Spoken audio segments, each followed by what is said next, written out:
আপনারা দেখছেন STSP news Bangla. আপনাদের সঙ্গে আমি মল্লিকা। প্রয়াত বিজয়চাঁদ ঘোষ যখন প্রাইমারি স্কুলের শিক্ষক ছিলেন তখন এই শিক্ষকদের মাসিক বেতন বেশি ছিল না।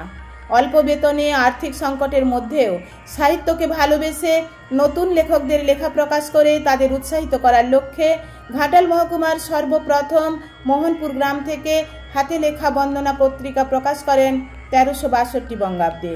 তখন ঘাটাল মহকুমার সাহিত্য চর্চা বর্তমান সময়ের মতো মসৃণ ছিল না। সেই কঠিন সময়ে বন্দনা পত্রিকার পথ চলা শুরু। পত্রিকাটি 60 বছর পেরিয়ে শতবর্ষের দিকে এগিয়ে চলেছে। বিজয়বাবুর মৃত্যুর পর এই পত্রিকার প্রকাশনা ও সম্পাদনার হাল ধরেছেন মধু বসন্ত ঘোষ। এই পত্রিকার ইতিহাস ঘেঁটে তিনি আমাদের এসটিএসপি নিউজ বাংলার প্রতিনিধিকে বলেন, এই পত্রিকা শুরুতেই লেখকদের লেখাগুলি হাতে লেখা পত্রিকা হিসাবে প্রকাশিত হতো।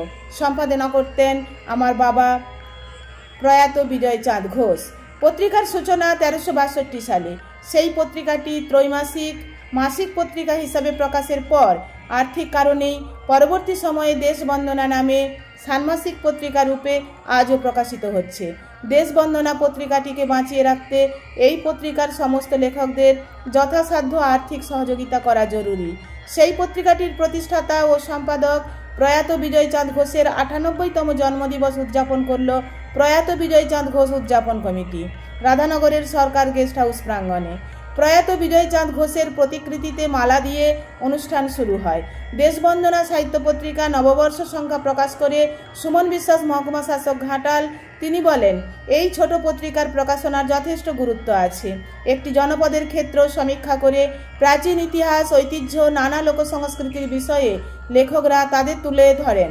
সেই লেখা এই পত্রিকায় প্রকাশিত হয়। যে লেখাগুলি গবেষকদের গবেষণার কাজে লাগে। শুধু গবেষণা নয়, জনপদের প্রাচীন ইতিহাসও জানা যায়। বর্তমান প্রজন্মকে তিনি সাহিত্য সংস্কৃতি চর্চায় এগিয়ে আসার আহ্বান জানান। জন্মদিবস উদযাপন অনুষ্ঠানে 40-এর বেশি নবীন প্রবীণ কবি স্বরচিত কবিতা পাঠের পাশাপাশি ছিল সঙ্গীত পরিবেশন এবং দেশবন্দনার নববর্ষ সংখ্যা প্রকাশ, নবীন বেরার কাব্যগ্রন্থ কবিতা প্রবাহ এর প্রকাশ এবং প্রয়াত বিজয়চাঁদ ঘোষকে নিয়ে একটি ফ্লোডার প্রকাশিত হয়। জন্মদিবস উদযাপন অনুষ্ঠানে সুমন বিশ্বাস মহকুমা শাসক ঘাটাল সহ সাহিত্যিক গোকুল মাইতি, সাহিত্যিক নবীনচন্দ্র বেরা, কবি তপনজ্যোতি মাঝি, বর্ণদ্বীপ পত্রিকার সম্পাদক বরণ কুমার চক্রবর্তী, দেশবন্দনা পত্রিকার সম্পাদক মধু বসন্ত ঘোষ, আহ্বায়ক শেখ মনিরুল ইসলাম, ঘোষ পরিবার এবং জন্মদিবস কমিটির সমস্ত সদস্য উপস্থিত ছিলেন।